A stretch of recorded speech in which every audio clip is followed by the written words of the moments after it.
Good afternoon, everyone, and our apologies for the technical hiccup at the start of this webinar, but I believe we are back with you now, and we're looking forward to hosting this webinar this afternoon.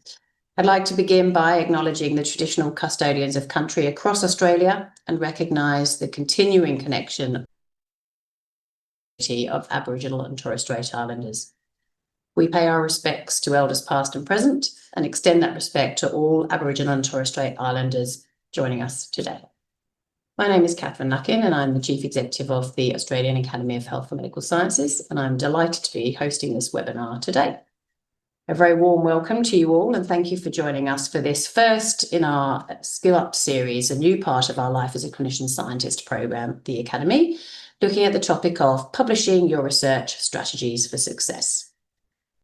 This new series will feature expertise and leading clinician scientists to share the skills, insights, and career advice needed to thrive in this unique and rewarding career path. Each session will focus on a specific skill and will offer the opportunity to learn directly from experts. With plenty of dedicated time for questions, you'll be able to seek advice from our esteemed speakers and gain practical guidance that you'll be able to apply in your own career path. I'm personally delighted to be hosting this first session in our new series, as I've been keen to develop the skills component of our Life as a Clinician Scientist program for some time. Before we begin, a few practicalities. You can view the full program online through this QR code. I'll give you a chance to scan that if you need to now. We also warmly encourage you to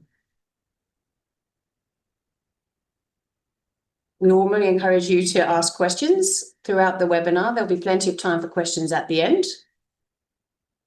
Use the Slido function to the right of your video feed, and if you're in full screen mode, you'll need to exit that in order to put your question in. We also remind you to use the thumbs up, the like function. That will bump popular questions up and make sure that we can address them at the end. This program wouldn't be possible without the support of our many Life as Clinician Scientist program partners. Our platinum partners for 2026 are Deakin University, the Murdoch Children's Research Institute, the George Institute for Global Health, the University of Melbourne, UNSW Sydney, and the University of Sydney. We also have gold partners and program partners, and I'd stress that these partners support the program because they know the value of the clinician scientists in Australia, and they are keen to support you to follow that pathway if that's what you'd like to do. We'll have seen some of you before at these events, but just in case you're new to us, a brief word about the Academy of Health and Medical Sciences. We're Australia's authority on and trusted voice of health and medical sciences. We elect fellows or members, and there are 551 of those, and they're the very best of Australia's health and medical researchers and clinician scientists. Through them, we provide a bridge between science and society. We connect the best evidence and expertise to the decisions that matter, and of course, we deliver programs like this one. So a brief word about our Life as a Clinician Scientist program. It's now in its 11th year, and we've had more than 200 speakers sharing their wisdom at over 35 events over the past 10 years or so. That means we have a whole range of wisdom and advice available to you in our online video library, which you can access via the Academy's YouTube channel or on our website. And that will include today's webinar as well, which I'm delighted to now move to. So without further ado, I'll introduce our webinar today, Publishing Your Research Strategies for Success. For some of you, this may be your first step towards understanding how to navigate the publishing landscape. Others may already be on this journey and looking for practical advice on how to strengthen your publication track record, and some of you may still be exploring your direction. I've no doubt that this afternoon's speaker will provide valuable insights to all of you, and we're very lucky that she's taken time out of her schedule today to join us. It gives me great pleasure to introduce this afternoon's speaker, Professor Ginny Barbour. Ginny is the Editor-in-Chief of the Medical Journal of Australia and an adjunct professor in the Faculty of Health at Queensland University of Technology. She trained in clinical and academic haematology in the UK. In 2004, she was one of the founding editors of the journal PLOS Medicine. She was previously Director of Open Access Australasia. She is a co-chair of the Declaration of Research Assessment, or DORA, and was previously chair of the Committee on Publication Ethics, COPE. I will now hand over to Ginny and ask her to present her slides. Thank you very much, Catherine, and I will do my best to share my screen. I hope that we're good to go. Let me just check all of this.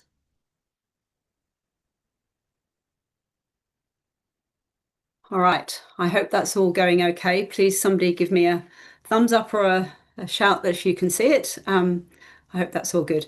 All right. Well, assuming it is, excellent. Thank you, Catherine.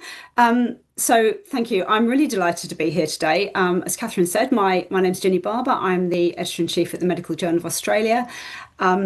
My background is actually as a clinician scientist, so I'm really thrilled to be talking to all of you, and I hope that some of the things I'll be able to talk to you about today will be useful in thinking about your future career. My background is that I'm originally trained in the UK. You can hear from my accent. I was a haematologist originally. I trained in both clinical haematology at the Royal Free, and then I went off to do academic haematology at Oxford and in the US. I fell into publishing by accident, but for most of my career, I have been in academic publishing. So, as Catherine said, I worked at PLOS Medicine. I was one of the founding editors there. Before that, I was at the Lancet. And I've been lucky enough to be the editor-in-chief at the Medical Journal of Australia for about the past 3.5 years. And it combines my passion about access to knowledge and medical publishing. And I'm really honoured to be able to do this job.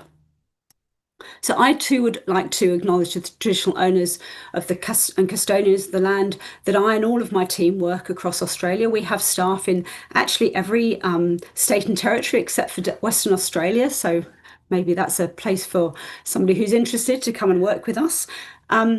This picture that we show here is a carving that was done by Uncle Paul Scott for the cover of an issue that we did for NAIDOC Week last year. And it's a beautiful description, I think, of one of the priorities that we have for the journal, which is working with and supporting Aboriginal and Torres Strait Islander academics to do the work that they do. And the title of this issue was Carving Our Path with Spirit, Strength and Solidarity. And I acknowledge the important work that Aboriginal and Torres Strait Islander academics and clinicians and custodians have done over many years in supporting the work of both at journals, at academic institutions, and of course in the healthcare system more broadly. So what am I going to talk about today? I am going to go through 3 things, and there'll be plenty of time for questions at the end. Please do store them up and come with lots of things to ask. I'm going to talk about how journals make their decisions about what they publish, and how you can help editors decide when you're submitting papers to the journals. I've got a section on talking about predators because there is a bit of a tricky world out there. And then I'm going to talk about the wider world of publishing. So why do I have birds on here? Well, I think one of my thwarted careers was in wildlife, and so just to keep everything interesting, I've got a few birds interspersed through it as we go. So happy to hear your thoughts on what the wildlife that you're interested in as well. So how do journals decide what to publish? The first thing to say is that journal publishing is a human endeavour, and all of the things that I will talk to you about today are sort of work along that theme. I'm going to use the MJ to illustrate it because obviously a large amount of what I do is based on my current work, but many of the things that I will talk about relate to medical publishing more generally, particularly to general medical journals, but you can also potentially expand them out into other journals that you are likely to submit to. So just a quick reminder, if you're not familiar with the MJA, we are an online journal. We have been online for several years now. We publish across the broad spectrum of academic research in Australia, and we publish everything from research papers through to case reports and clinical and letters. We publish continuously, which means that the articles come out as they are ready, and I'm very proud to move to that, which hopefully speeds up publishing for authors. We also collect everything together at the end of the month, so we publish 12 issues a year. We also publish supplements, and these are sponsored usually by academic institutions. We don't publish commercial supplements, but these are on topics of particular interest that need to be gathered together. So there's a couple at the bottom. One which is on the Murruminya work on Aboriginal ethics, and the one on the right is the Future Healthy Countdown, which is sponsored by Vic Health and is an important set of supplements over the years on child health in Australia. On the right hand, in the middle, there are also a couple of special issues that we do. The top one is on social determinants of health, which we published last year, and at the bottom is the one I've just explained to you about on Aboriginal and Torres Strait Islander health, which we're really proud to do with a group of extremely expert guest editors who have been very generous in their support for the processes at the journal. They actually make the decisions on the papers that gets published in this issue, and that's been an important part of the work that we've been doing with this group of academics. On the right-hand side, in case you're not familiar with it, we also have a news site called Insight Plus. This comes out weekly.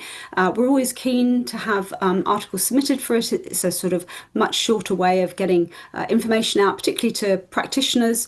We do news views, we do podcasts, and it's a very user-friendly and easy place to publish if you have a topic that you would like to bring to the wider community. So, what to say, really? Well, editing, as I said, is a human activity. What we publish and what is reflected in what ends up in the journal that we do reflects both the values, but also what we perceive as priorities as journal editors.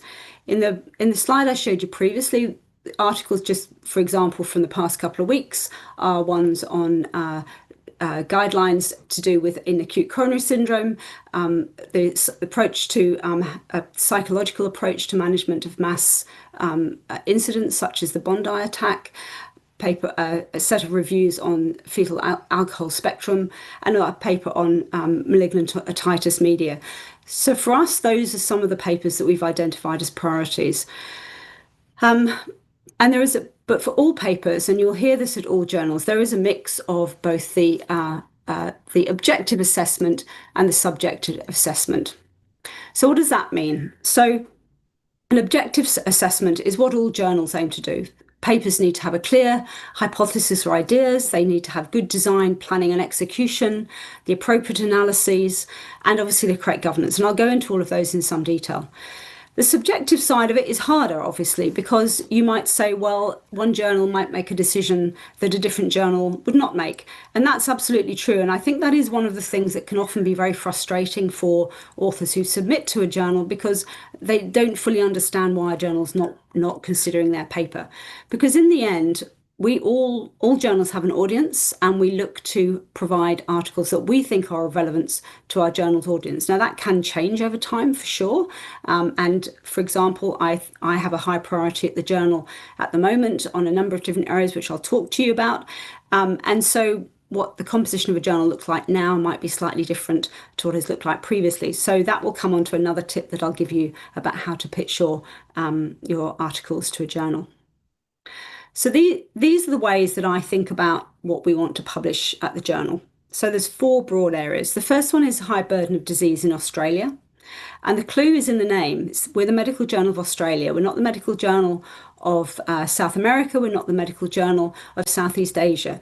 You could argue, or a different editor might argue, that in the future we might want to expand, but our focus very much is papers that will inform policy and influence medical practice in Australia. So the second category is papers of high public health interest, again in Australia, or ones that will have impact on clinical practice and policy. So that, for example, during COVID, the journal very much pivoted to publishing on COVID. I wasn't working at the journal at that time. That was a clear paper of high public health, papers of high public health interest at the time that needed to be in a journal that had an Australian audience. The other side of things, papers on clinical practice and policy, well, we publish a number of guidelines. We're very keen on publishing these, and we see these as being really important to our clinical audience. But at the same time, we publish a number of papers that speak directly to the policy implications of a particular area of medicine, and we're keen to see those because, again, we know that part of our audience is policymakers. A third area is Aboriginal and Torres Strait Islander led health research. So it's very important to us that the research that we publish that is relevant to Aboriginal and Torres Strait Islander populations is led by that community and in consultation with that community. And we have, over the past few years, taken advice on how we should do that better and pivoted very much to research that, as I say, is led by the community for that community, for the community.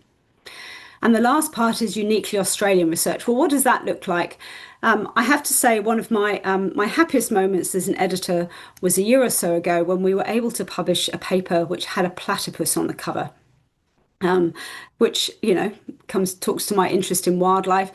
The rather more serious side of it is, well, what happens if that spur that's on the back end of the hind end of a platypus goes into your hand? Well, it's not great. So this was actually a very interesting case report that on which there is very relatively little published about how to manage someone who gets speared by a platypus. So I don't know whether we'll be having many more platypus on the front in future, but it's a nice example of a paper which sits within the MJA and also has some clinical interest.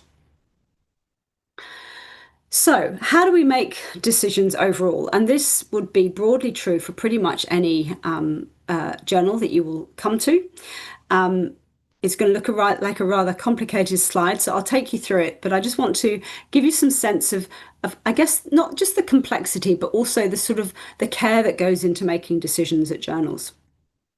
So you write your paper. I hope that before you write it, you've spent some time talking to your colleagues about it. Obviously, if you're one of a number of co-authors, there'll have been some really careful consultation about how the paper was written, how it was to make sure that it's in as good a state as it possibly can be before it comes to the journal. I really encourage authors to also share papers with non-specialists before they submit to a general medical journal, because the audience is not just your peers, it's actually your peers who may be slightly outside of your audience. So have a think about who's going to look at your paper before you submit to the journal. You go to a submission site, so I would really say please do engage with submission sites. I know we all love sending emails to see if we can shortcut our way through processes, but I often say the best way to lose something is to send it to my email. It's much more efficient if we go through a process that we can track. So we use a process called Scholar One. There are a number of them out there. They're not, at the moment, there's a lot of work going on to try and improve them for authors. They're not as user-friendly as they possibly could be. But then there's all this stuff that happens in the middle. So what does this look like? The first part of it on the far left here is what journals do, the journal staff assessment. So they make sure that all the parts of the article are ready. You may get the article pushed back to you if, for example, you haven't provided appropriate ethics, or if you haven't provided a checklist that needs to happen at that point. The bit that happens next, this first editorial assessment, is really critical. That's the part that is often done by quite senior people in journals, and at my journal, it's done by myself or my deputy editor.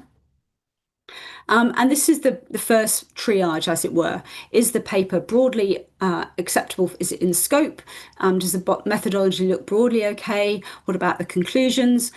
And personally, from my side of things, what does the cover letter say? I'm a great fan of cover letters. I think they are a really nice way of having a dialogue with a journal. I always read them with great interest, and I ask authors to make sure that they put into cover letters things that may not perhaps be in the rest of the paper. So, for example, if there are related papers that wouldn't be mentioned in the paper itself. The next thing that happens is this senior editor assessment, and this again is after the paper has a little bit more of an in-depth review, a closer look at the methods, the results, and a bit more of a comparison with what's been published previously. So does this paper look like it's going to be something that will be relevant to our audience, but also really build on previous publications that potentially from the journal itself? This next bit here in the peer review managed by associate editors, this is a new part for us. We now have a team of associate editors who work with us across Australia, and they manage the peer review of papers. And so papers that go out to peer review, we usually seek 2 or 3 at least, maybe more than that, including methodological expertise, including statistical analyses. And these reviewers are selected for their subject expertise, or it may be for something quite specific. And we're enormously grateful to the peer reviewers that do review for us. We know that it's we hope it's an interesting task. We spend a lot of time trying to make sure that we send papers only out that we think are actually worth their time. And it is really important for ensuring that the journal can, maintain the quality. And then we have an editorial meeting, and many journals again have some sort of variation of this. Journals that I've worked at in the past have done it on a weekly basis. At the Lancet, we used to sit down in a room, a boardroom every week, and discuss the papers that came to us. At MJ, we do it virtually on a Monday afternoon, and everybody in the editorial team reads all the papers as far as they can. We look to see what the peer reviewers say. We discuss the papers amongst ourselves. We may identify other editorial issues, and we have a consultant statistician who also joins that meeting. It's a really fascinating meeting. It's the heart of what we do. And this is where we make decisions about whether or not we're going to ask the authors to revise their papers, or whether we think at that point the paper will be rejected, for example, if the peer reviewers have identified issues that we think can't be resolved. And that's often methodological issues which have come out in the part of the peer review.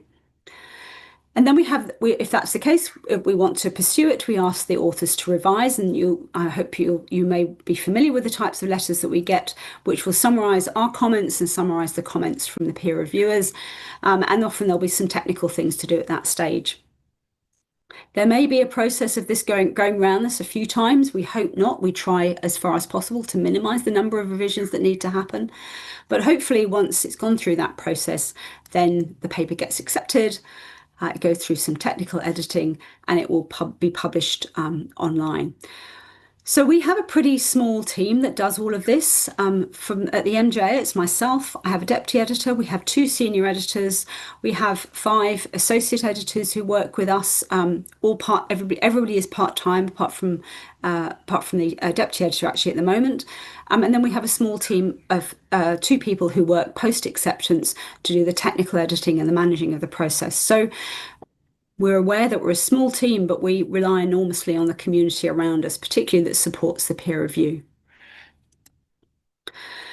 And the truth is that all journals who have some process like this try to do what they can to manage these submissions as quickly and seamlessly as possible.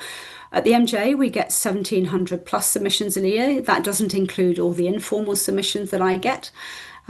So you'll appreciate that no journal can publish or peer review everything that's submitted to it.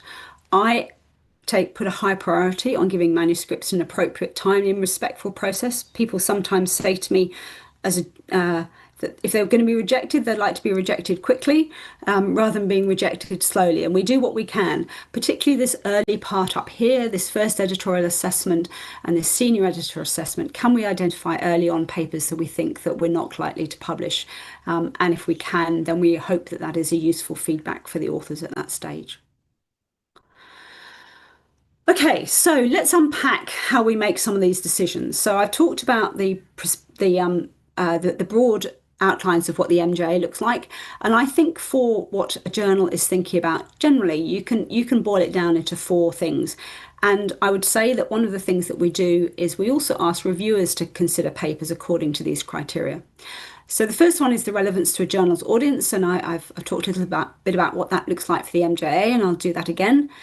What about the contribution to the academic literature? I'll spend a fair bit of time talking about the strength or quality of the research or evidence, and then finally the presentation. Now you'll appreciate that a lot of this is mostly relevant to research papers, so if you are thinking about writing non-research papers, just bear this in mind as I'm going through. So what about relevance to a journal's audience? So again, taking the MJ as an example, we're a general medical journal. We have a primarily Australian audience. What are our criteria? Will a paper have wide general interest or be able to influence policy or practice in Australian healthcare? So there's a couple of examples here of papers that I think do that quite well. The first one is the Australian Diabetes in Pregnancy Society consensus recommendations for screening gestational diabetes that came out last year. Obviously highly clinically relevant, likely to be useful to practitioners in their day-to-day work. The second one is a paper which was written by a group of Indigenous and non-Indigenous academics, which talked about how, as a team, they made decisions on Indigenous authorship and how their work practices. This is clearly of high interest because it explains for a very wide audience how a group of authors navigate a potentially quite challenging area of health research. What about contribution to the academic literature?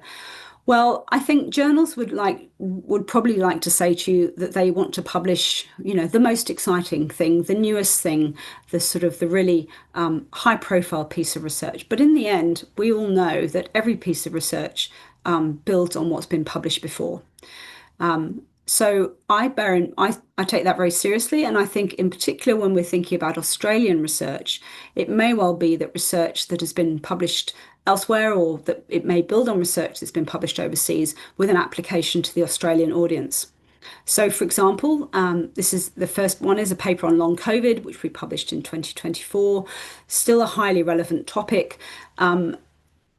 A large amount of work that has happened overseas, but really relevant to what's happening in Australian healthcare at the time. The second one is an example of narrative review. So we publish narrative reviews on issues that we think will be of high interest to, again, primarily to our clinical audience. And this one is on general surgery in rural Australia, a great topic for a journal that has a focus on Australia. This is the kind of paper that, for example, you wouldn't see in a UK journal, for example, because it's not an area that is appropriate or familiar to their clinicians. So what about strength or quality of research or evidence? So this, I think, comes to the heart of the objective way that we look at papers. So here's some criteria to think about. So how reproducible is the study for a research paper? For a non-research paper, maybe think about how strong are the arguments? Have you done a good job of ensuring that you've referenced the appropriate papers that came before? I think particularly for research papers, good reporting is essential, and I'll talk a little bit more about that. And governance is really critical. We're in a time of high mistrust in medicine and science. I'll talk a bit about that later. So the governance, how we manage that at the journal, is really critical. So what does that look like? So first, you'll probably be familiar with this structure for papers, and it's an old one. It's been we've talked about it for a very long time, and you may see that journals have some sort of variation of this in what you're being asked to write. But broadly, when you write a research paper, you've got four things that you're doing. You have the introduction. So what do we know about this topic? Why are we doing it? Ideally, what you do at that point is a good review of the previous literature, and you make the case in the introduction for why this research needs to be done. The methods, these are the most critical part of the paper, in my view. How was the study done? What was the study population? What was the governance of it? And I will just say that when I read a paper straight through, I usually start with the methods. I think it's the most important part of a paper. And as you're writing a paper, as you come through for your research project, you should be able to write the methods really right at the beginning, because they should be very clear to you as a first thing. Then there's results. What did you find? And then the final bit is the discussion, and what do these findings mean? What are the limitations, and what are you going to do next? And if you read enough papers, you'll be very familiar with this type of structure, and it's a good structure to sort of hang your research on.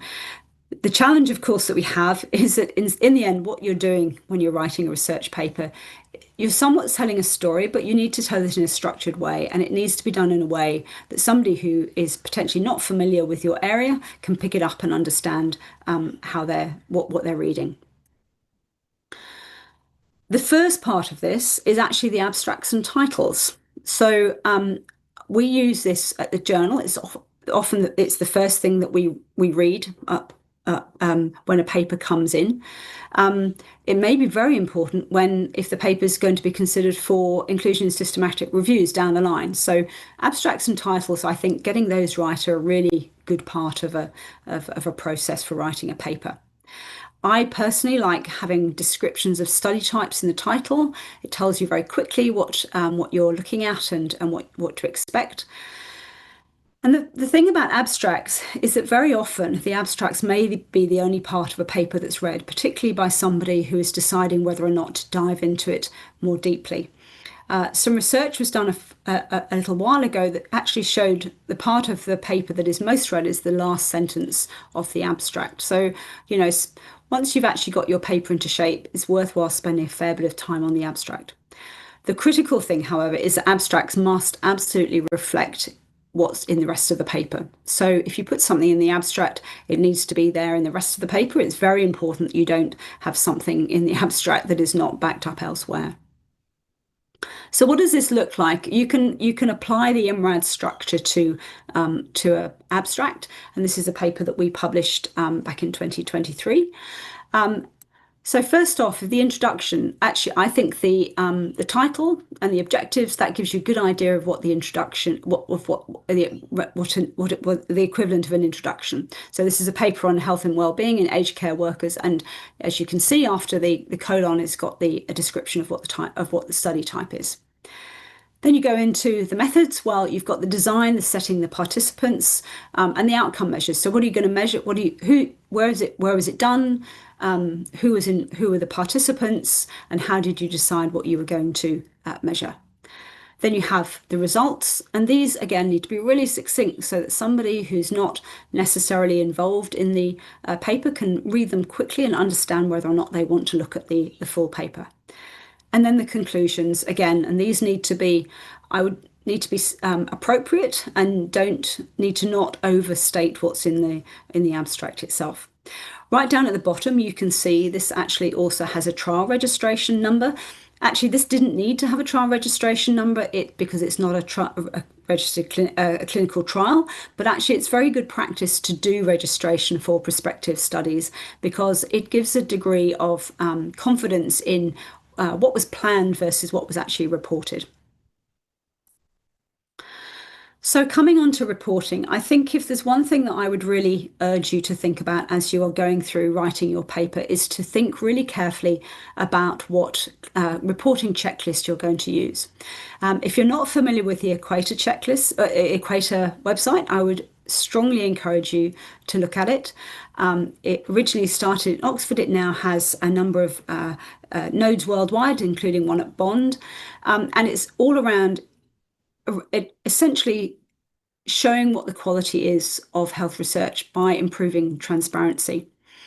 I once heard somebody talk about a checklist for reporting in this way, or a reporting guideline, which is that the checklists themselves can't make the research better or not, but they can tell you what the problem is. And it's akin to opening the door of your teenager's bedroom and shining a light on. You might not be able to sort out the mess, but you can certainly see where it is. Now, ideally, you don't have the mess there in your paper itself, but it's a nice way of understanding and being able to show to people who are reading your paper what's in the study itself.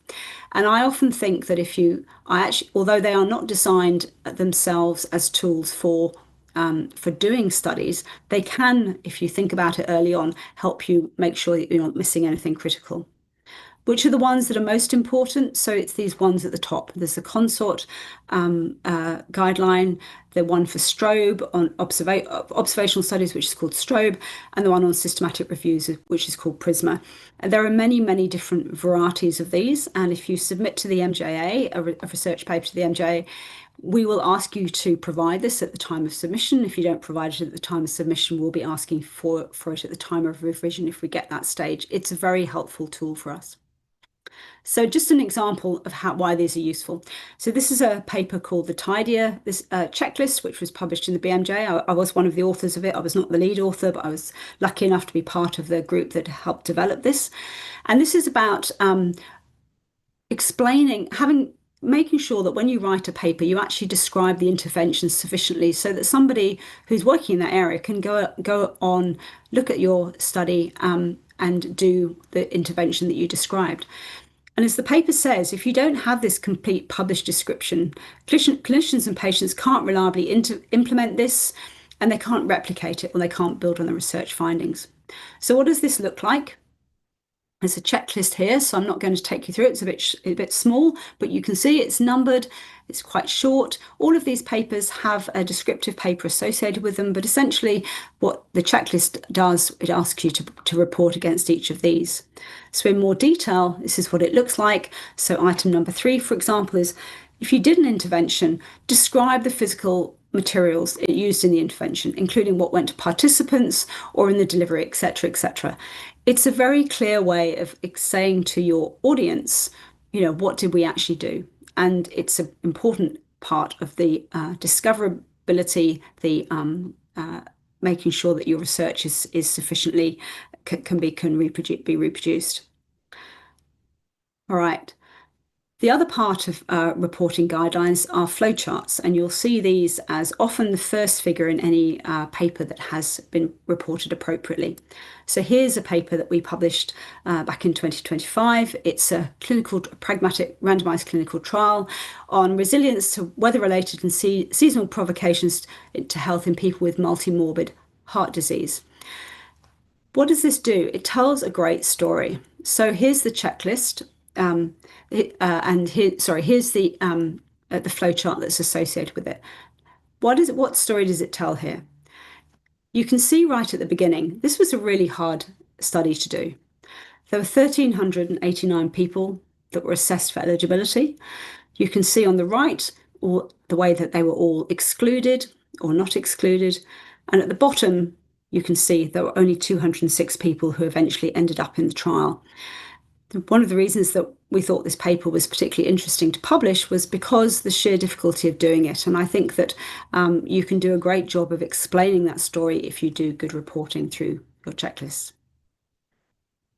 All right, so what about governance? This is the next part of showing that your paper is really robust. So this might differ very largely according to your type of paper. So I pulled out a couple of articles here, one from the Australian Journal of Rural Health and one from the MJA. And both of these are talking about ethics. So on the left-hand side, what you have is a fairly simple ethics statement. It didn't need a lot of explanation. It just needed to be sure that there was ethics associated with it. And you will see increasingly that ethics statements have a number associated with it. And that is important really just for transparency. And if you're asked for that early on, just make sure that you include that in the paper. But on the right-hand side, what we have is a much larger ethics and governance statement. And this is a paper, it's an on Aboriginal and Torres Strait Islander health. It's the National Lung Cancer Screening Programme, and it's a qualitative study. And one of the important things about this was the ethics and governance. The authors wanted to describe how it upheld Aboriginal and Torres Strait Islander ethics and governance, and there were multiple organisations involved in the ethics and governance process here. And this was something that we included in the paper. So sometimes people say to us, well, I don't really have enough space to include the ethics and governance in this way. And what I would say is that we do our best at a journal to make sure that we allow extra space to do that. There are always mechanisms to report ethics and governance as it needs to be done.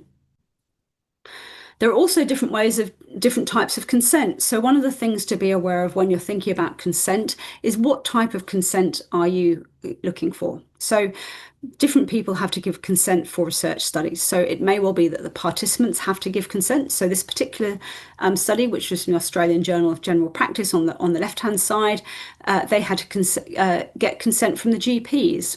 And they also had to get consent from the patients, because both sides of this study, where video recorded consultations were being assessed, needed to provide their consent. You'll see here, there's also at the bottom, the signed consent forms were described in the paper itself, and often it's really good practice to provide those consent forms so that the individuals, so it can be seen at the time of publication. On the right-hand side, there's something, although it's a sort of simple statement, it tells you something quite important, because consent to participate in a study is not the same as consent to be published. And most medical journals now who do case reports will require that the patient, if they are likely to be identifiable, the patient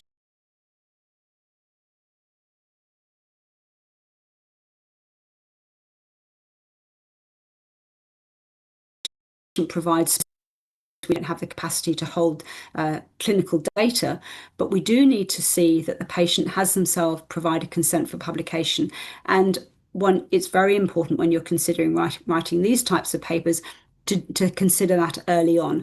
Patients may well not want to provide consent for publication, because to our best efforts, we might try to de-identify individuals, but it is very often very easy to identify patients, and particularly nowadays when papers are online, particularly if they're open access, they're not just read by other doctors, they may well be read by the general public or even journalists. And that's one of the things that we highlight in the form that we provide for authors to get consent for publication.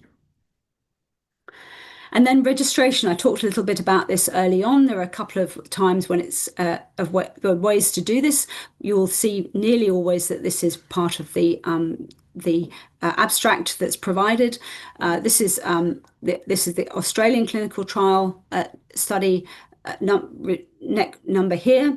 It's provided at the bottom of the abstract. It may well also appear elsewhere in the paper, and it is absolutely essential if you're doing a clinical trial that you register it before the first patient is enrolled. This has been in place at medical journals for more than 20 years now. It came out of a body of work that was considered really important because trials were being published. Trials were being done and then not being published if the result wasn't considered sufficiently interesting or if it was negative. And the registration was brought forward to try and ensure that all trials that were done on human participants were actually published. And as I said, we're now beginning to see this for systematic reviews and increasingly for observational studies. So here we go. How do you navigate all of this? It's a bit, I can see that this is there's a lot of information to absorb here. We spend a lot of time thinking about how to help authors write what they do, as do other journals. There's a rather famous story of an American journal editor about 20 odd years ago who wrote in his author guidelines, he said, if you get to this page, this was on page 5 of the author guidelines, I'll send you $100. Well, he never paid out. And I suspect there are a lot of people who never got to page 5. We try to make them easy to navigate. We understand they're not. Do your best to navigate them as far as you can. I would also encourage you to have a look at the reviewer guidelines. We hope these are useful in thinking about writing reviews if you're not familiar with them, but they can also give authors a hint for what reviewers look for in the papers that get submitted to them. And then there are lots of other places to go. There's the International Committee of Medical Journal Editors. There's an organisation called the Committee on Publication Ethics, which I used to be one of the chairs of. Any journal that is worth its salt will have good guidelines for you. So I would really encourage you to take a look at those. Then just to say a couple of extra things for what we do around Aboriginal and Torres Strait Islander research at the MJA. I've explained a little about how the governance is really important. We expect to see that. We also have expected reporting guidelines for Aboriginal and Torres Strait Islander research.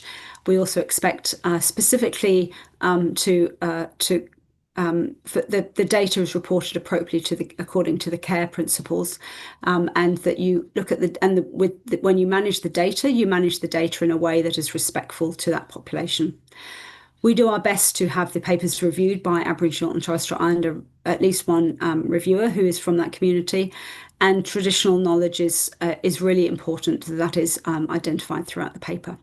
And I'll just thank the Lowitja Journal, who have a fantastic set of guidelines on research governance and reporting.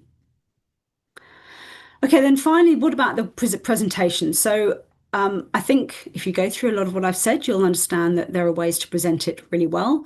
I would just say one question to ask yourself is there a simpler way to do it? And have you made sure that everything is there that needs to be there? So this part, perhaps the boring but essential end bits, are part of the presentation of the paper. We now ask authors to use what's called the credit taxonomy to describe how people contributed to the paper. So that's important to make sure that that is in place. Acknowledgements, make sure that you have that in place if you acknowledge people, that they know about it. The funding is important. Obviously, about the disclosure, we have what we call, or sometimes call, provenance, which is whether the paper was commissioned or not and whether it was peer reviewed or not, conflicts of interest and data availability. These are really important because I think they give a sense of how trustworthy the paper it is. And then finally, just talking quickly about expert summaries, I think this is a really interesting area. I think being able to talk about your paper in a way for a non-expert is really important to do. We have what's called a plain language summary. The BMJ has a variety of it, and you'll see many journals will have something similar to that. All right, so summarise for this part of the talk.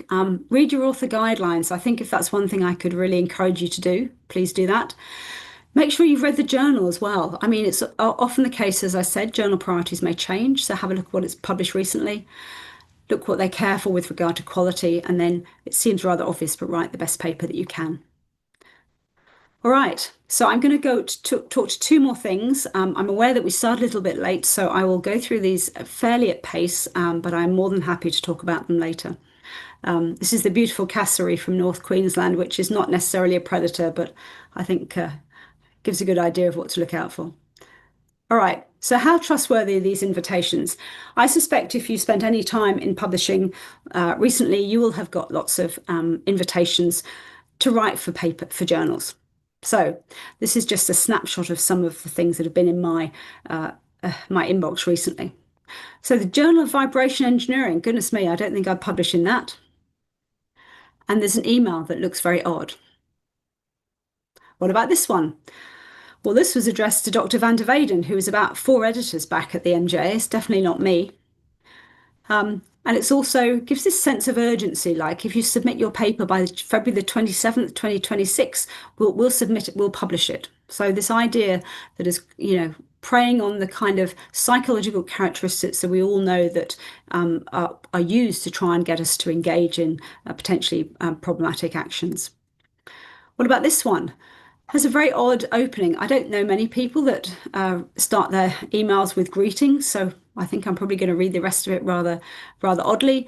And it's a very vague invitation. This was it's actually to a conference that they call the Public Health Summit 2026, which you think might well be of interest to me.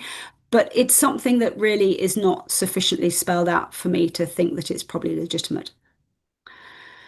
And this one, well, what's weird here? Well, I've just never heard of this journal. And I've spent a lot of time in publishing at various times. And one of the things that I think is a really good rule of thumb for thinking about these kind of problematic journals is whether or not you've heard about it, whether you've published in it, whether your colleagues have published in it. So being really aware of whether journals are ones that you're familiar with. And this because there's many things that are happening with fraud that are problematic right now. The paper on the left just came out just in the last week or so, and it's looking at how you can just simply buy first authorship on papers nowadays. And don't be under any illusion. These are really dodgy papers. We are seeing this happening. Some of them are coming from overseas, but I would be very concerned to say that it would only come from overseas. So I think that although we're seeing a large amount of these papers that are problematic, that are not originating in Australia, I have no illusions that these kind of things will not come to us.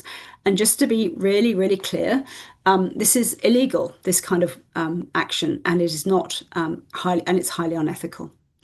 Because what we're seeing is that there is unfortunately a lot of activity around academic publishing now, which is essentially preying on authors particularly. So what are the types of things we see? This authorship in predatory journals, so the types of emails that I showed you at the beginning, these are not legitimate journals. They aim to lure people in, get some money for publication, and not do a legitimate publication. They also ask people to review in the same way, and these can also be problematic because, frankly, it's a real waste of your time, and it's used to give that credibility to those journals.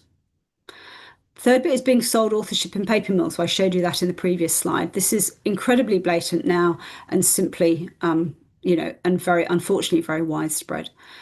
And the fourth thing, which I think is really actually even more troubling in many ways, is the invitation to fake conferences. And we are very aware that all of these are happening increasingly. It is essentially a type of it's not an academic. It's a type of model that is essentially it's the type of industry that it sort of preys on people that are not really familiar with the areas. It's essentially, I've heard it described as organised crime. And the consequences can be really dire. So a paper that was published in Nature a few years ago showed that they wanted to look at academics' use of predatory journals across Canada, and they found that all of the universities in the study had publications in predatory journals. And if you were to look across Australia, you would find the same, I would reckon. And the same, and for conferences, again, they are unfortunately very widespread. Again, this was an article published in Nature talking about one researcher turned up to an invited presentation after having paid substantial amounts of fees for both the travel and the attendance at the journal, and essentially gave a presentation to an otherwise empty room. I can't imagine anything sadder. And so it is something that we absolutely need to be on guard for. There are tools to help, that's the good news. So UNESCO has got a great body of work where they're looking at the spectrum of research from high quality down to low quality, and they have this nice infographic that describes it. There's a really interesting organisation called Think Check Submit that has a set of literally checklists again that you can go through that will help you walk you through what are the ways to consider these types of papers. One of them being, as I said, making sure that if you haven't heard of the journal or haven't heard of the publisher or the conference, it's almost certain that it's something that you would not want to consider. And there is also a Think Check Ascend, which is here. This is what the checklists look like. They're really worth having a look at, and I would strongly encourage you to bookmark that and consider it when you're thinking about the papers that you publish. And the final one, of course, is if you're at an academic institution, ask your librarian. They are an enormous source of help in this area. All right, so I'm going to spend the last little bit, which is about the wider world of publishing.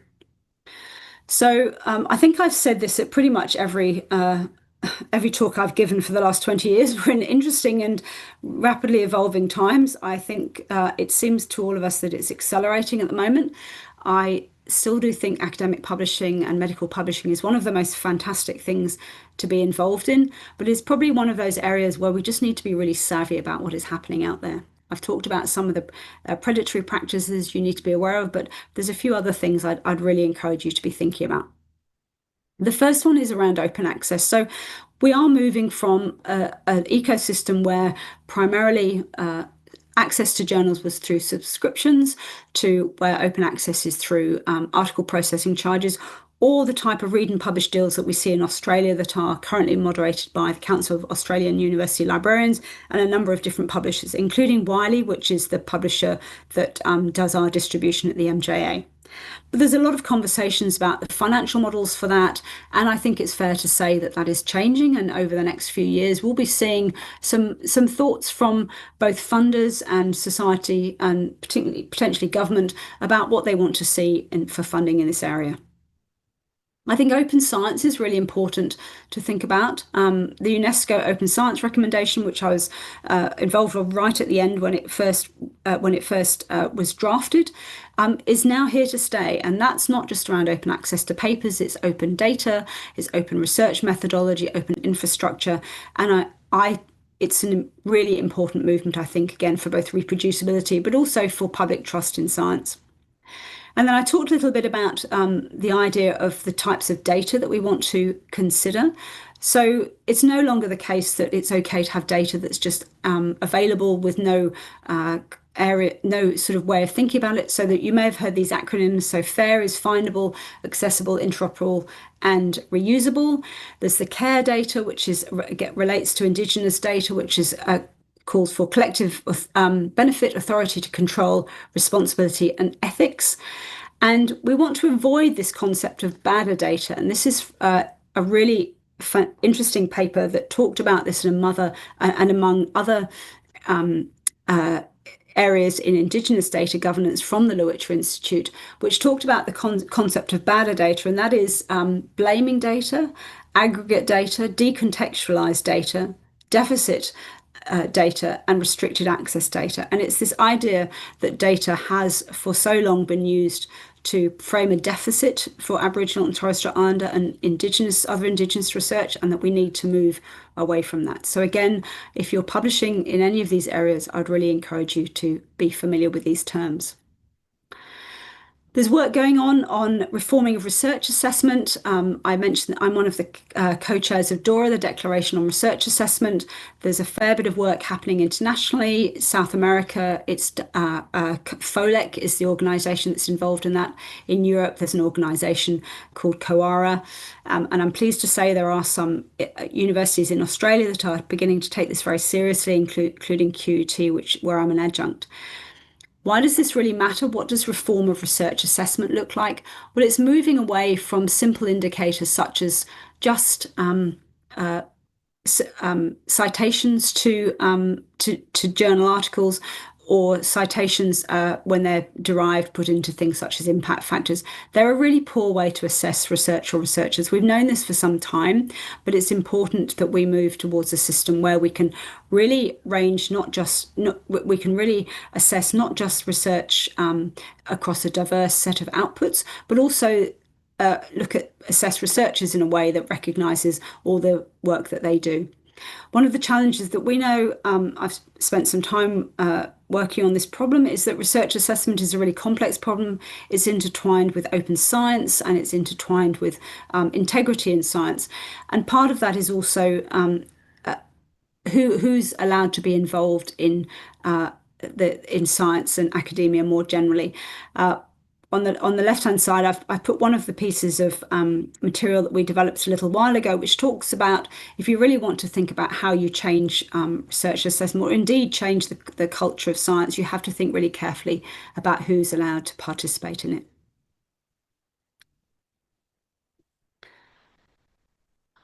All right, and then really what that boils down to is there are many facets to impact nowadays.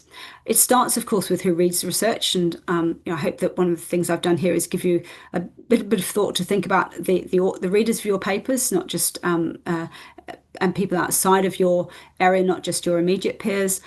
Citations are important, but they are just one part of it.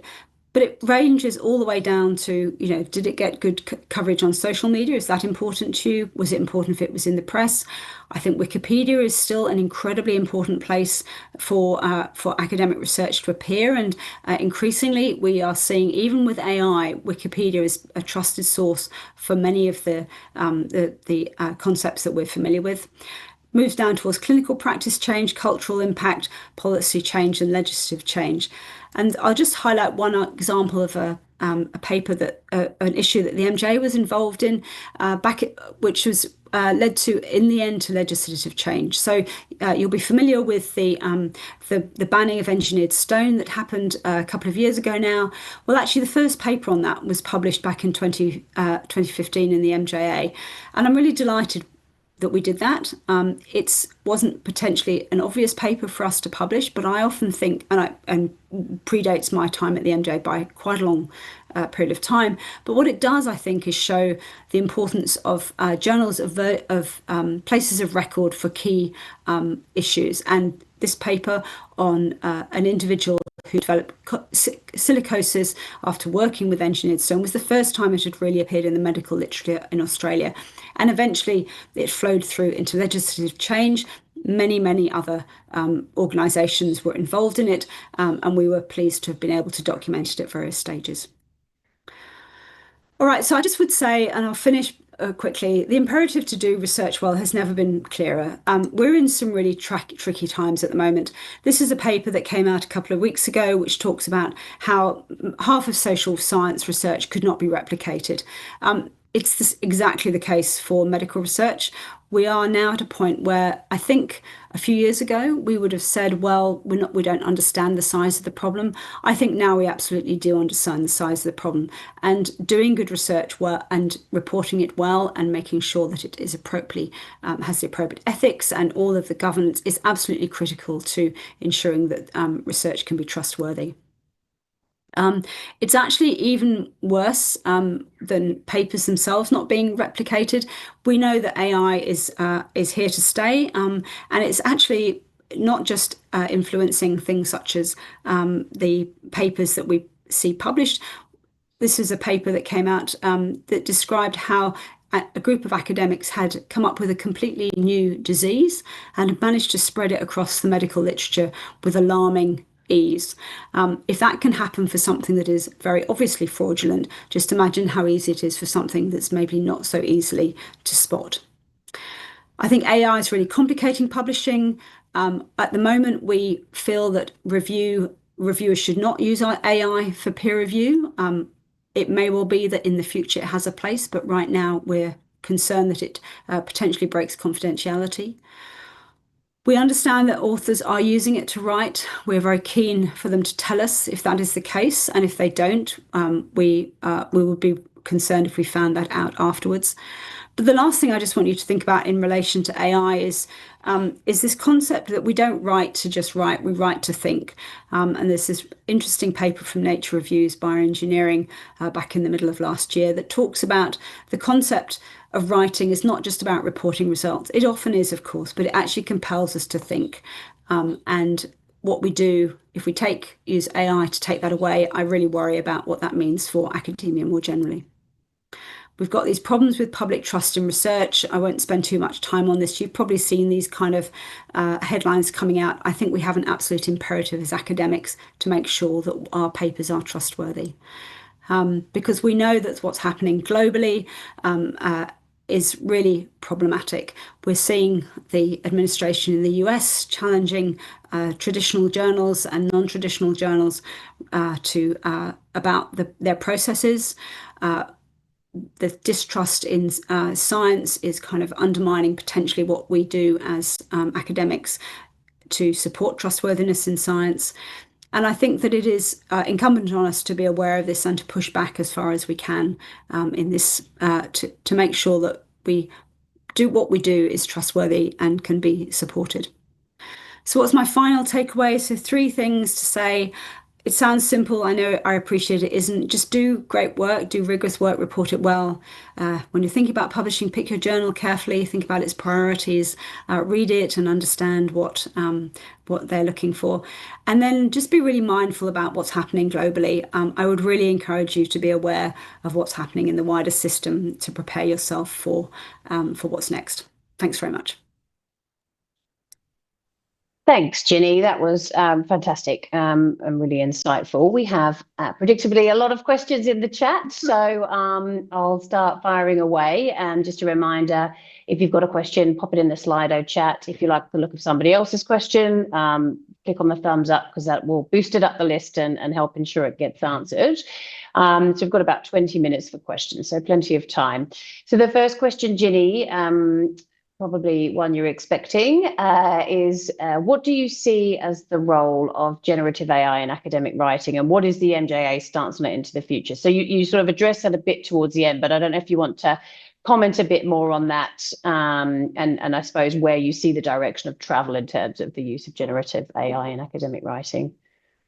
Yeah, so look, we are absolutely thinking about this really carefully. I think the first piece of advice I would give is be transparent about your usage of it. It's a bit like the reporting of anything. I mean, if you are going to use a tool, make sure you report it. So what we say in our guidelines to authors is if you have used it, please describe it, and then we'll make a decision about whether we think it's appropriate. I think that, we're seeing, I mean, even in the past year, things have changed dramatically. There are going to be uses for generative AI or just for analytical AI, for example, in seeing whether or not statistical analyses are valid or not. And I really welcome that, actually. I think there are some things that we can use it for that are actually going to help us in the peer review process. But what I would be concerned about is if we use it in a way without thinking properly about what the implications are and without knowledge of what the tool actually does. So I think I think I might have mentioned the NHMRC and the ARC have literally in the past couple of days come up with guidance on peer review and the use of AI. Take a look at that, take a look at the stuff that's coming out and just think about whether it's appropriate for the use that you're considering and, whether or not it's going to detract from something that you might otherwise do. So we're open-minded, but we're keeping a careful eye on it. Thanks, Ginny. And I suppose on the flip side, we're sort of talking about academic writing, but when people are, or when our attendees are sort of trying to review the literature, go sort of see what's there, are there ways in which AI can be useful in that part of the process, as the reader, I suppose? Yeah, look, I've heard somebody said to me that they thought it was like having a really motivated intern. They sort of fed papers into it that they wanted to look at, and they used it to think about whether or not it was the papers that were coming out of it were worth their time. But and I don't disagree with that. I think there are ways that we can use it as shortcuts, but in the end, there's no substitute for reading the papers. I mean, that I'm afraid there just isn't. So certainly use it to decide where you're going to go, but there is no substitute for reading the papers. Right, thanks, Ginny. So I've got a series of questions here that I suppose relate to the editorial process. So the first one is, are there any tips? Do you have any tips on how early career clinician scientists can be involved in the editorial process besides peer review? Are there any other ways that people can get involved in that process? Well, I think first of all, I would say look at the journals that are in your area. This comes back to knowing, what the appropriate journals are to publish in. They often have opportunities as associate editors. Usually, however, what they will be interested in knowing is whether or not you've done peer review before, because that's often the first step to doing some sort of associate editor work. Um, I think that I don't think there's much substitute for really reading journals very carefully. I mean, I think if you want to be involved in the peer review process or the associate editor process, you have to have a very thorough understanding of your area of research. And I would probably suggest that unless you've done a lot of well, not a lot of unless you've done a fair bit of publishing, it's probably hard to leap in, because one of the things that we do at the MJA is we read a vast array of papers from, clinical trials in cardiology through to case reports on the platypus to, papers around, diabetes in pregnancy. I think reading very widely across your area is really critical. It is possible that, but I think that journals will often be looking for associate editors at critical points. So keep an eye on your favourite journal, I would say.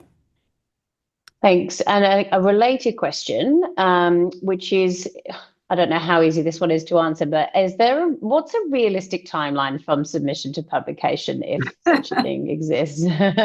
Oh, look, I think it comes back down to we divide it down in a couple of ways. So the first thing is we aim for a median time to first decision. I say median deliberately, of under 14 days. So that means that if we're going to reject your paper, and it's really out of scope, or we think it's simply, for whatever reason, we try and reject it quickly.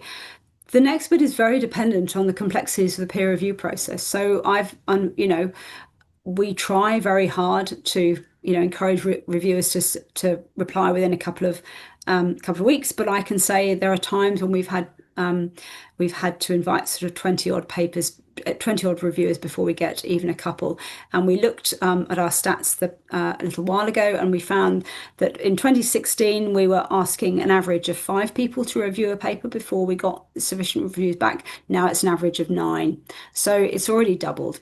So I think going back to your previous question, I think one of the things that you can do is, if you want to publish, you should be reviewing.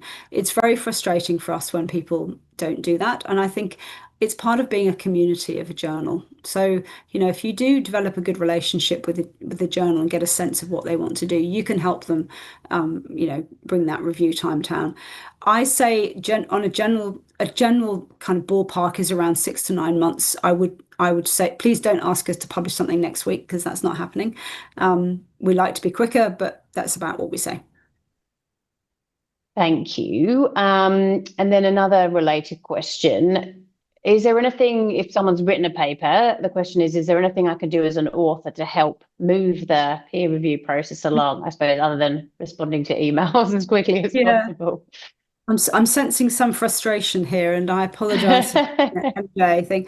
Look, I think some journals will ask you to suggest reviewers.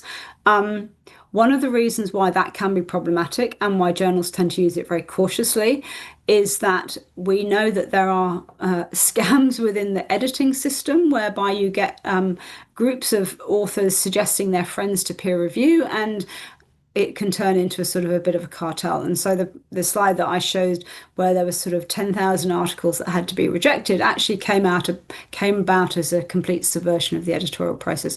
That's one thing you can do. I think another part is actually just writing a really good paper. Honestly, it's quite frustrating. So, for example, if a journal asks you to provide an appropriate checklist for your study, just do it. Then, that will help smooth it through the peer review process. And make you've ticked all the boxes as far Yeah, as you that's can right. at the start. Yeah. Okay. And then sort of final question around the editorial processes. Have you got any tips for what makes a good cover letter? You mentioned that that's something you in particular value. Any sort of tips there? Yeah. So, and I will just say, I've also had people say to me, look, why should I have to write a cover letter? My paper stands for itself. It's like, well, I think it's part of a dialogue with the editor, actually. So I think it, the things that I look for is, first off, does it demonstrate that that person's actually read the journal? A cover letter can often say, we noticed that you published this paper last year. This one we think builds on it for X, Y reason. So that's a kind of good way to talk about it. Something that has anything in it that might not be in the paper itself. So, for example, you've got a set of 3 papers that are coming out of this body of work. This is the first one. You expect 2 others to be ready shortly, so you know that there's other work that's around. It's very frustrating, and this does happen, unfortunately, when people submit one paper to us and send another paper to another journal, and it looks like there's overlap that hasn't been discussed, and that it can seem as though something tricky is going on when it actually isn't. And then, as I said, just making sure that if there's any conflicts of interest that aren't in the paper, although they should be, that those are carefully described. So something very simple that tells the story. Great, thank you. So I've got a couple of questions here around predatory journals, scam conferences, and so on. The first one is, are all invitations from predatory journals? Which I think the question is, any invitation you might get in your inbox, is it always going to be from a predatory journal? And would there be, flip side being, would there be legitimate invitations that you might receive that kind of look similar? Yeah, there are. Look, it's the same for all of I mean, this is just a reflection of life more broadly, isn't it? We get so many emails nowadays, and sometimes ones that are really well written are the predatory ones, and some that are really badly written are actually the ones that you want to pay attention to. And I have certainly had a case of an invitation to a conference that I just didn't pay attention to that actually was completely legitimate. I don't think there's any shortcut, unfortunately, to being think to kind of using your brain, as it were. But the ones that I showed you, I think there are some quick ones that you can see. Well, if the email is a Gmail account that looks weird, yeah, that's highly unlikely to be appropriate. If they're asked, this sense of urgency is something that I often think preys on something very specific in our psyche. You've got to do this right now, you'll miss this opportunity. I would be highly cautious of ones like that. And then a quick check of does this journal actually exist? Have you ever met anybody on the board of it? I think you get a sense for it, but unfortunately, one of the things that I think is happening is that AI is getting better. So these emails will get harder to spot. So then it's a question of sort of leaning on colleagues and asking around a bit. Yeah. Yeah, that's why this Think Check Submit is such a great framework. And because one part of it is, have you ever heard of that journal? Has your colleague heard of it? Has your boss published in it? That sort of thing. And if the answer to that is no, then probably you should be really cautious. Thank you. So a couple of more on this topic. When people receive emails from scam or predatory journals, the question is there somewhere central that they can be reported to? Huh. If only. No, well, there used to be actually what I personally thought was a very problematic list, which attempted to produce a blacklist of all of these journals. But there are thousands of them now. I mean, if not millions. I think it's hard to know whether it would be useful to do that. I will just say one thing that also you should not do is reply to them unless you actually, I don't know, want to spend a fair bit of your time in strange conversations. I mean, when I first started at the MJA, I got some very odd proposals to do special issues at the journal. And again, this is part of this idea of scamming journals by, providing sort of these peer review rings, which will then publish papers from their friends or from people they've induced to make them pay, and sort of hijacking the journal. And I made the fatal mistake of replying to one of them, and then I got like 20 others. And so sometimes I think the best thing to do is just ignore it. I have heard people who have decided to take them on and sort of say, kind of respond and see what happens. And it does escalate. So there are humans behind these things. It's not probably your best bet is probably just have a good spam filter, frankly. Okay, thank you. And if someone submits a paper to a journal and then they realize it's predatory, non-legitimate journal, what have you got any tips about what they should do? Yeah, that's really hard and it's quite heartbreaking, actually. I mean, and one of the reasons why universities take this very seriously is because essentially these papers are sort of lost. Unfortunately, if you've published it in one of these journals, you may well not be able to then take it out and publish it elsewhere. If you do understand that and find it happens, find it happens early on, talk to your Office of Research Integrity or to your library, and they may well be able to help you sort of navigate it too, because often the only thing that will, produce effects is a letter from somebody very senior kind of demanding action. But yeah, if you think something like that's happened, act quickly and seek senior advice. Yeah. Okay. So seek advice internally from your institution and your Yeah, sort of yeah. close team. Okay. Thank you. Um, there's a follow-up question here actually about cover letter. You mentioned or suggested that people should mention the papers that they're working on aside from the one being submitted. And the question is why? Why should people mention those papers? Only because if the papers then, so we often do see series of papers, and that can be fine. But sometimes there's also this context. You might have heard of salami slicing, when there's multiple papers that are quite closely related coming out of one piece of work. I think it's not unfair for editors to, this may well come out in the peer review process. You may publish a paper which talks about the outcomes in a particular slice of a population. And the reviewers will say, well, that's really interesting, but what about, did you do it in this population? If it turns out that you did and you haven't mentioned it, that may well affect how you consider a paper overall. I wouldn't get too hung up on it, but I think that if you think there is something that's closely related, particularly if it's likely to come to the journal, it's just worth mentioning it. Great. I've probably got time for two more questions, I think. So the first one is quite a specific question about, should we add our funding sources that don't support the study, so co-author on a grant on another project or something, to the general funding section on submission? No, usually it's just what's directly related. But if you have a conflict of interest that you think might be relevant, it doesn't hurt to be transparent about it. But no, generally speaking, just what relates to that paper.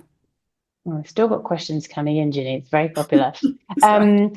Another one, so I might try, and if we're quick, we'll probably address a couple more. Do you look for an extra sentence reflecting consent to publish in addition to consent to participate? I think you said that is a separate declaration. Yeah, we do. And look, it's usually the case. Usually the two are somewhat different. But so, for example, a case report of a particular patient, a particular individual with a specific condition, they won't often have consented to be part of a study because it's just a case report of their normal care. What you're looking for is to make sure that they know that their case report might be written up and published. So there are different ways of doing it. Often the consent for participation in a study will be covered in an ethics approval process as well. So that's probably where that would be separate from the consent to publish. If you have a look at journals that publish those types of papers, you'll often see where those two different things apply. Great.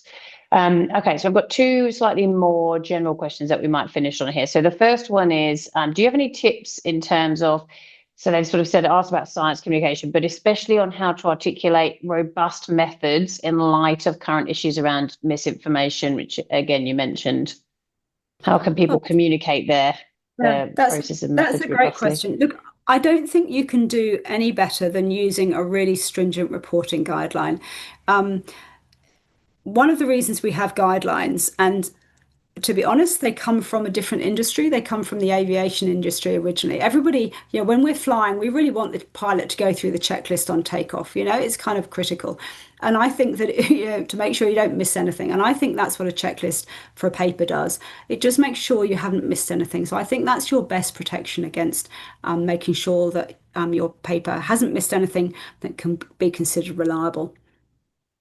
Thanks, Ginny. And then finally, this is not so much around publishing. I suppose I'm interested to know your view. It's something that we care deeply about at the Academy, and having sort of come from the UK as well. The question is, what can we do in Australia to catch up by providing more concrete clinician scientist pathways, like the US physician scientist training pathway programs? Is obviously one in the UK as well. Not related to your particular field today, but I'm sure something you have some insight on. So yeah, just wondered if you've got any thoughts on that question to finish up. And look, and that is very close to my heart, because I came through this field, and I came through this pathway. I started, I did a PhD after I'd done my clinical work. I think honestly, I think it's having central government funding dedicated to doing this, and a career structure that allows you to step back into clinical work. Often I hear, and I think in the UK this is actually a problem right now, that getting back into clinical work after having done academic work is really problematic. So to have it considered as a clear part of the career pathway is probably the most appropriate thing to do, with dedicated funding. And I was lucky enough to have all of that, and I think it's a great privilege. Thanks, Ginny. And that's a lovely question to wrap up on, because that is, as I mentioned, something that's very close to our hearts at the Academy. A couple of years ago, we published an extensive review of how Australia can better embed research in the health system, which obviously relates to some of the things we'll be talking about today, and introducing a harmonised pathway for clinician scientists and clinician researchers in precisely the way you've just described was a central component of that. So just to finish up, I'm just going to share my screen again, because I've got a few announcements just to make at the end here. But while the screen share loads, just huge thanks to Ginny. I'm sure if everybody was here in the room, they would give you a loud round of applause, but that was really useful, extremely insightful, and also taking the time to answer those questions at the end with so much thought and generosity. Everyone's extremely grateful, I know. So thank you. Just before people leave, I'd just like to take this chance to give a final thanks to our partners. It's also really important at this point that I thank the Academy team who have helped deliver this event today, in particular Jocelyn Mulangala and Cassandra Brown, who have been heavily involved. So huge thanks to them. They've done a terrific job. We can't put these events on or develop these events. This, as I mentioned at the start, this Skill Up series is a new venture for the Academy and part of our Life as a Clinician Scientist program. We are seeking to support you on that journey by providing you with insights into the skills you might need. It's based on your feedback through the event evaluations that people very kindly complete. So please do take the time to provide your feedback from this event today. There's a QR code on the screen. We genuinely do listen to it, and we really do try and respond to that feedback in the way that we develop the program. So if you've got 3 minutes, please do use that QR code. The link will be sent via email after the event as well. So we really appreciate any feedback you can provide. On that note, the next webinar in this series will take place on the 25th of May. Again, hugely important topic. We will be looking at how to manage failure and setbacks. Very generously joined by Professor Sue Walker.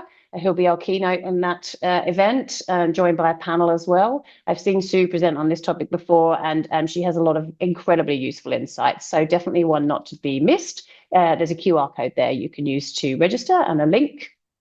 So we hope to see you then. Other than that, a reminder to follow us on social media. We post on Instagram and other places for this particular program, so please do look us up there. And otherwise, we thank you again for joining us, and thank Ginny for her talk today. Bye-bye.